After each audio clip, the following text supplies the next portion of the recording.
예, 본격적으로 시작하겠습니다. 이번 주 수확한 제철 경제 이슈 맛있게 요리해보는 시간입니다. 박시동의 제철 경제 시간을 이끌어 주실 분이 한 분 더 오셨어요. 박시동 경제평론가 앞에는 특별 게스트 안진걸 민생경제연구소장 나오셨어요. 안녕하세요. 안녕하십니까. 네, 안녕하세요. 예. 1+1 안진걸입니다. 아, 묶음 상품인 건가요? 예, 지금? 오늘 박시동 안진걸의 묶음 상품으로 생활에 도움이 되는 정보를 잔뜩 준비해왔습니다. 아니, 제가 이제 안진걸 소장님 개인적으로 굉장히 좋아하고 예전에 또 같이 방송도 한 적도 있고 안진걸 소장님이 진행하는 방송에 제가 출연한 적도 있었고. 그럼요. 꽤 오래됐네요. 김준일 기자님이 진행하는 방송에도 제가 고정 출연한 적이 있습니다. 네. 그러니까요. 고정 출연을 주고받았죠. 제가 그래서 굉장히 또 다른 방송에서 출연하시는 거 많이 봤는데 어쨌든 민생 연구소 이름 민생경제연구소예요. 네. 그래서 굉장히 민생에 특화된 우리 경제를 다루시는 걸로 아는데 좀 책 내셨네요. 네, 안진걸 소장님과 저 그리고 이제 부동산 대가이신 이광수 광순의 복덕방 대표 저희 셋이 책을 냈는데 저희 셋이 이제 친하다 보니까 우리나라 경제가 너무 걱정이 돼서 이런저런 얘기를 좀 많이 했어요. 근데 우리가 하는 이런 얘기를 우리만 알고 있지 말고 좀 책으로 편해서 좀 사회랑 나누자. 그런 측면에서 저희가 이제 그럼 본격적으로 책을 냅시다라고 해서 저희 셋이 의기투합을 해서 대한경제 부흥회라는 책을 냈습니다. 안진걸 소장님이 지금 들고 계세요. 대한경제 부흥회 하니까 뭔가 대한뉴스 약간 이런 느낌이에요. 저는 솔직히.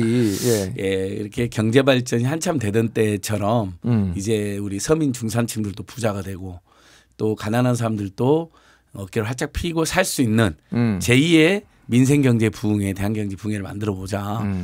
아니 작년에 무려 100만 개 가까이 사업자가 폐업을 하고 외식업체 80만 개 중에 22만 개가 폐업을 하고 가계부채가 GDP 대비 100% 안팎으로 오르락거려서 OECD 국가에서 1등이고 윤석열 들어서 실질임금이 마이너스 2% 감소하고 경제 성장률은 더 떨어진다고 4분기 2분기 0.2% 떨어졌잖아요. 이런 뉴스들을 들으면 제가 가만히 있을 수가 없잖아요. 그래서 조금이라도 어떻게 하면 주식이나 부동산 같은 것도 잘 투자해 돈을 벌 수 있는지 그리고 주식이나 부동산 안 하시는 분들도 예를 들면 정부나 지자체의 좋은 제도 또 생활비를 아낄 수 있는 꿀팁들 또 각종 할인 제도들 이런 것들에 대한 정보를 다 모아놨습니다. 그러니까 이제 좀 너무 거대 담론 뭐 이런 게 아니라 어떻게 하면은 국민들이 또 지금 어려움을 겪고 있는 경제적으로 어려움을 겪고 있는 국민들이 조금 생활이 나아질 수 있는지 그런 꿀팁들을 많이 담았다라고 많이 담았습니다. 알겠습니다. 이제 내리셔도 돼요. 이제 너무 힘들어 보이셔서 현재 한 1만여 권 정도 팔렸는데 한강 작가님 그 전에 순항하고 있다가 한강 작가님의 노벨 문학상 어마어마한 대형 파도를 만나가지고 저희가 남태평양까지 알겠습니다. 휩쓸려 갔다가 지금 저기 이제 낙동강 정도까지 올라와 있는 상태입니다. 알겠습니다. 뭐 관심 있으신 분들은 검색해서 구매하시면 되고요. 감사합니다. 경제 얘기를 좀 본격적으로 해야 될 것 같아요. 국제통화기금 IMF라고 보통 얘기를 하죠. 여기 지금 경제 전망치가 또 하향 발표됐어요. 맞습니다. 평론가님.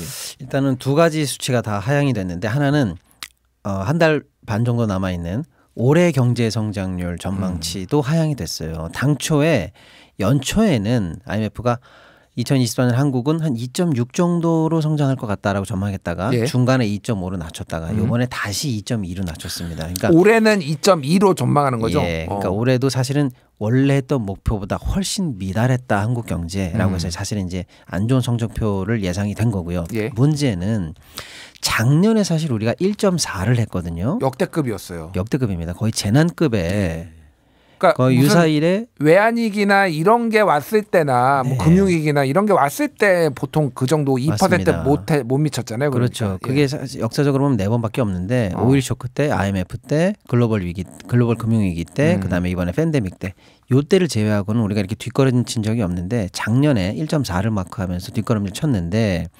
작년 대비한 올해의 성장률이니까 올해 2점대 후반대 정도는 사실 평년치 정도만 해도 가볍게 도달할 수 있는 점수인데 그거를 지금 못해서 2.2까지 내려갔다는 거고 문제는 올해를 다시 그럼 2.2로 분모를 놓고 내년을 전망하면 또 역시 2점대 후반대 이상 해줘야 평년치인데 내년 전망을 2.0으로 했다라는 게 사실 충격적입니다. 그러니까 IMF가 볼 때는 올해도 어렵지만 내년에 한국 경제 더 어려울 것 같아라는 얘기인데 그러니까 말씀하신 대로 예. 이게 이제 기저 효과라는 게 있잖아요. 그렇습니다. 올해 소위 말해서 망했어. 네. 그러면은 원래 하던 이렇게 곡선이 있으니까 사실은 이게 예. 탄력 회복성이 있으니까 내년에는 올해 뭐 1%대면은 보통 4%대 뭐 이렇게 막 치솟기도 하잖아요. 그렇죠. 2점대 후반은 기본적으로 나와야 되죠. 그게 안 된다라는 거죠. 안 된 게 올해 확인됐고 올해를 분모로 했을 때 내년은 올해보다 더 못했다는 거, 못해질 거라는 게 이제 사실상은 역성장이죠. 예. 그렇게 전망이 됐고 가장 크게 이제 또 충격적인 멘트가 뭐냐? 2.0이라는 전망도 사실은 내가 겨우 준 거야. 왜냐? 내년 한국 경제의 가장 중심적인 키워드, 한국 경제의 하방 리스크가 더 커. 이게 이제 사실은 주요 멘트입니다. 그러니까 2.0도 겨우 줬고 하방으로 내려갈 위험이 사실은 더 커. 그러면 잘못하면 1점대로 추락할 가능성도 있다라는 충격적인 전망이 나왔습니다. 외국의 증권사, 투자은행 이런 데에서는 1점대 후반대로 이렇게 전망한 데가 꽤 많아요. 그러니까. 그렇습니다. IB 주요 8개 회사가 주기적으로 이제 전망을 하는데 예. 여기서는 사실은 1점대 전망도 나오는 상황. 알겠습니다. 자, 안진걸 소장님께 여쭤볼게요. 이렇게 경제가 어렵다 보니 서민 경제가 무너진다, 자영업자들 다 죽는다, 수출도 지금 꺾였다 얘기하고 있는데 지금 안진걸 소장님 최근 관심을 가지고 있는 게 제2금융권 가계대출이 늘어나고 있다라는 맞습니다. 거예요. 예. 제1금융권에서 지난 8월 달에만 무려 10조의 대출해 줬거든요. 빚내서 집을 사라고 마구마구 부추기고 정책 대출을 마구 늘려서 그렇게 된 겁니다. 예. 그렇게 해서 가계 부채가 2,000조까지 치솟은 것입니다. 그래서 GDP 대비 100%를 넘어서 버린 거죠. 그게 5시대에서 안 좋은 걸로 또 1위가 된 겁니다. 예. 경제 성장률은 안 좋은 걸로 꼴찌, 또 가계 부채는 안 좋은 걸로 1등 뭐 이렇게 된 거잖아요. 그러니까 제1금융권의 가계 대출을 옥죄기 시작한 겁니다. 그래서 심지어는 서민금융 대출까지 다 중단한 사태가 발생하니까 예. 사람들 어디로 가냐? 제2금융권으로 간 겁니다. 그래서 10월 달 무려 제2금융권을 중심으로 뭐 3조 정도가 갑자기 가계들이 더 늘어났습니다. 예. 근데 이 제2금융권은 신용카드 대출까지 포함되어 있는데 결국은 제1금융 돈을 안 빌려주니까 우리 서민 중산층이나 중소기업도 제2금융권으로 달려가게 된 거고 그래서 제2금융권 대출이 또 막 6조까지 늘어나니까 제1금융권을 중심으로 가계부채가 또 폭증한다. 네. 그래서 거기 대책을 쓰고 있는데 근데 여기는 굉장히 골치 아픈 게요. 여기까지 많이 대출을 끊잖아요. 줄이잖아요. 그럼 사채로 가게 됩니다. 불법 사채로 가거나 아니면 대부업으로 가게 됩니다. 예. 그럼 거기는 이자가 최소 20%까지 되잖아요. 불법은 뭐 몇백 프로까지 받고 예. 그래서 함부로 줄일 수가 없는 영역인데 그 내용이 매우 안 좋은 게 우리나라 역사상 신용카드 대출 그러니까 우리가 저도 어려울 때 보면 결국 카드 돌려막기 막 하잖아요. 카드론 단기도 하고 장기도. 예. 그게 42조까지 치솟았다는 것입니다. 사상 최대입니다. 얼마? 42조. 42조요? 예, 그러니까, 돌려막기가 예, 카드 카드론 돌려막기가. 역사상 사상 최대입니다. 그러니까 정확하게는 카드론이 그렇죠. 그러니까 예. 42조까지. 그러니까 카드론이라고 하는 거는 일반적으로 그러니까 소위 말해서 금리가 좀 센 편이잖아요. 10%에서 20% 사이를 받습니다. 그러니까 우리가 얘기하는 소위 말하는 사채급은 아니지만은 그렇죠. 그거 예. 밑단계 정도 되는데 이게 지금 42조가 늘어났다라는 거는 제2금융권에서 못 받고 제2금융권에서 못 받고 사채 가기 직전에 카드 돌려막기 하는 사람이 이 정도 늘어났다 그렇죠. 이렇게 보면 되는 거죠. 거의 대부업 수준입니다. 10에서 20% 금리니까 저도 뭐 급한 일에 써봐서 알잖아요. 그러니까 그만큼 서민들 중산층이 어렵다는 것이거든요. 그런데 거기에 따른 당연한 통계가 나옵니다. 뭐 보험이나 적금 해줄도 사상 최대입니다. 예. 우리가 버티다 보험하고 적금 해지하잖아요. 그다음에 카드론을 쓰잖아요. 예. 이런 상황인데 뾰족한 대책이 안 나오는 거죠. 결국 경제 성장률이라는 것도 수출만 호조된다고 해서 올라가는 게 아니거든요. 내수가 뒷받침해 줘야 되는데 우리는 지금 수출도 혼조소에다가 트럼프 리스크가 있고 또 분단 리스크가 있는데 거기에 내수가 극심한 침체입니다. 아까 말한 작년에 100만 개 사업자가 폐업을 했어요. 이 폐업한 사업자들은 돈을 쓸까 안 쓸까요? 소비를 못 하죠. 그리고 이분들이 없죠. 예. 돈이 없으니까 카드론이라든지 재금융권을 몰려들고 있는 거죠. 그런 연구이기 때문에 뭐 야권이 야기한 민생회복지원금이든 또는 지역화폐 활성화든 또는 지금 국민들께서 대부분 교육비 주고 의료 통신비 이자비 교통비 특히 이자비로 엄청나게 시달리고 있거든요. 예. 그럼 이자를 대폭 줄여진 정책을 펼쳐야 되는데 저는 정말 깜짝 놀란 게 작년에 은행권 이자 수익이 50조를 돌파해가지고 그것도 큰 이슈가 되고 국민들의 자, 분노를 샀는데 그거를 좀 뒤에 조금 여쭤보고요. 근데 요거가 전 눈에 띄더라고요. 최근에 이제 가계대출의 절반 가량이 새마을금고 집단대출에서 나왔다라는 건데 이게 의미가 뭔가요, 이게? 제1금융권에서 이제 가계대출, 주택담보대출이 안 나오니까 새마을금으로 많이 몰려드는 거고 집단대출은 뭐 우리가 아파트 구입할 때 보면 여러 개 담채로 집단대출도 받지 않습니까? 중도금 집단대출 받고 그쪽이 폭증을 한 거라는 겁니다. 아 그러면은 자 집단대출이라고 하는 결국은 주택담보대출이 늘었다. 맞습니다. 뭐 이렇게 보면 되는 거죠. 그렇습니다. 그러니까 올해 신규 가계부채 80% 이상이 주택담보대출이라는 얘기가 이제 기사로 떴는데 결과적으로 보면은 지금 부동산 담보로 해가지고 돈을 지금 받는 사람이 그게 뭐 부동산 투자 목적일 수도 있지만은 이제 돈을 지금 받을 방법이 없으니까 그쪽으로 많이 간다 이렇게 보면 되는 그렇죠. 건가요? 이제 빚내서 집 사라고 부추겨가지고 그 분위기에 마구 사신 분들도 있죠. 근데 또 막 집값 떨어지고 있잖아요. 그럼 이제 그분들은 이제 하우스포라든지 세차익도 못 누르는 그런 문제가 있을 수 있고 또는 정말 생활이 너무 어렵기 때문에 주택담보대출도 늘어난 면도 있는 거죠. 자 그런데 이제 사실은 말씀하시죠. 조금만 더 제가 첨언을 드리면 사실은 이제 금융권들은 연초에 대출 총량을 미리 잡아놓고 시작합니다. 정부랑 맞아요. 협의도 하고요.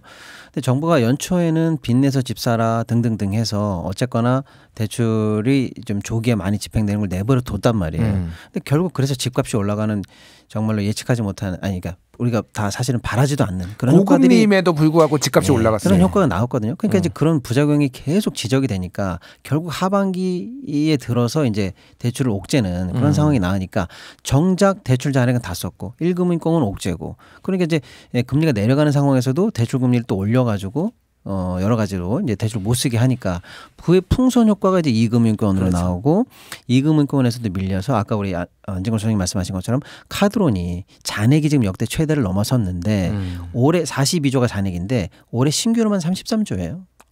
이게 다 이게 풍선 효과거든요. 근데 문제는 뭐냐? 여기까지 밀리게 되다 보면 결국에는 고금리에 노출된다는 거거든요. 카드론 평균 금리가 15%예요.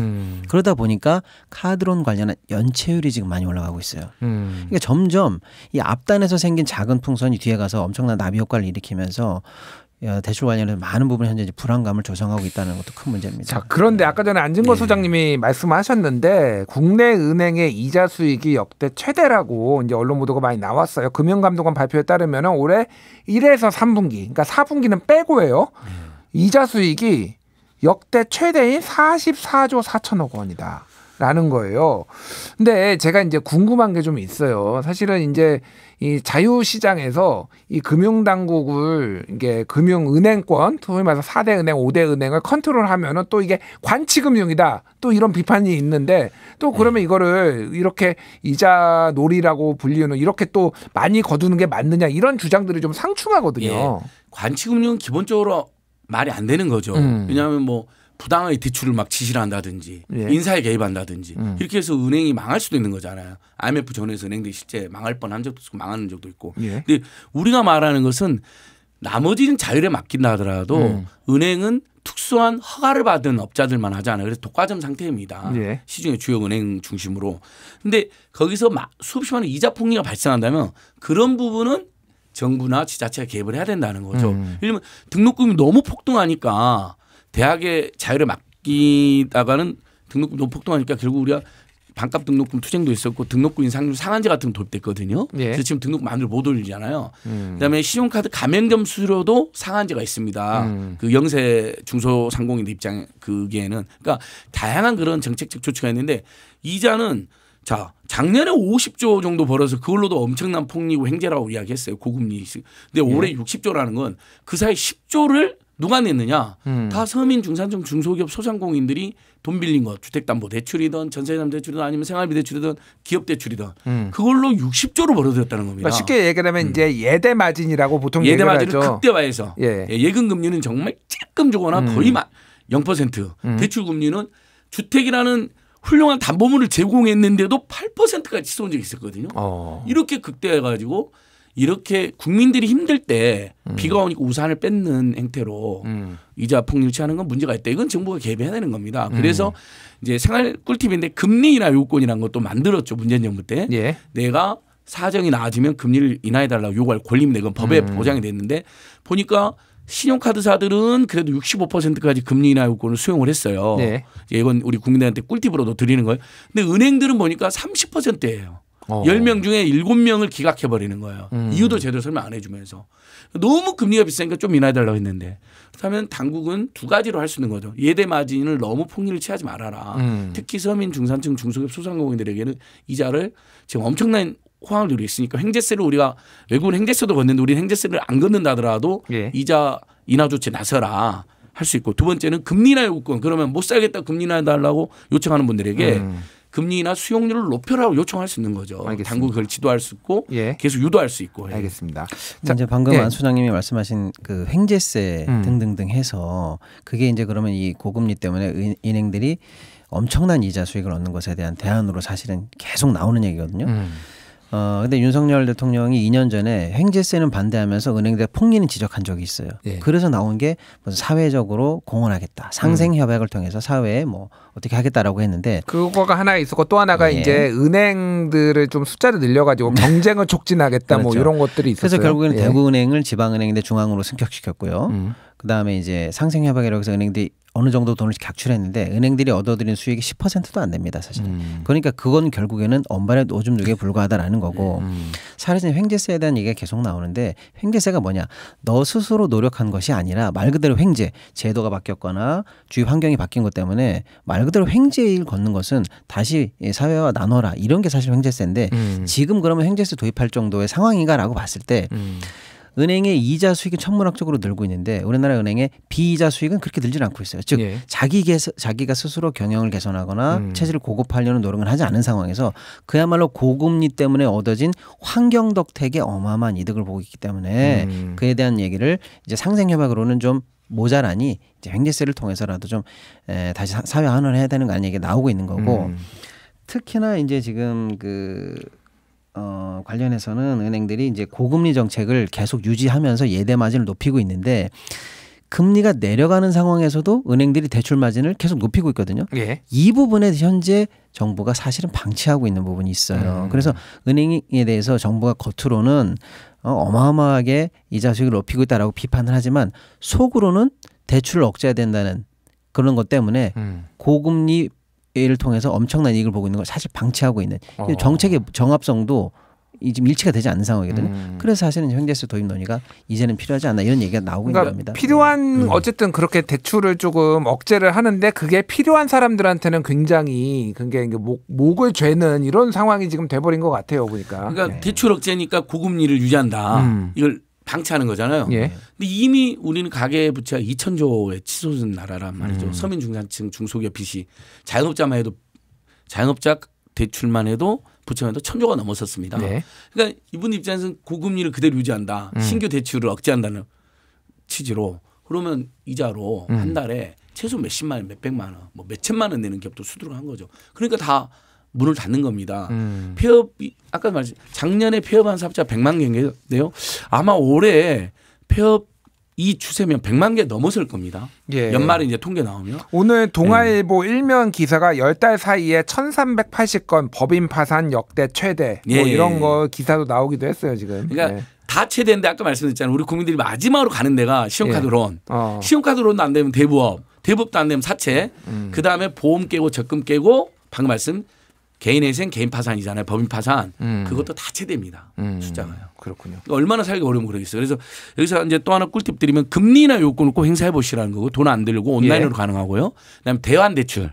지금 내가 받고 있는 전세자금 대출이나 주택담보대출이 금리가 너무 비싸. 그러면 이제 그 핀다라든지 토스라든지 카카오 같은 이런 플랫폼에 들어가지고 내가 지금 이렇게 대출을 1,000만 원, 5천만 원을 이용하고 있는데 더 저렴하게 대출해준 은행들 나오시오 이렇게 우리가 올리잖아요. 그러면 이제 은행들 금융기관이 제가 더 저렴하게 대출해줄 거 연락이 와요. 예. 이게 대환대출인데 예전에는 굉장히 까다로운데 지금은 핸드폰에 다 가능하거든요.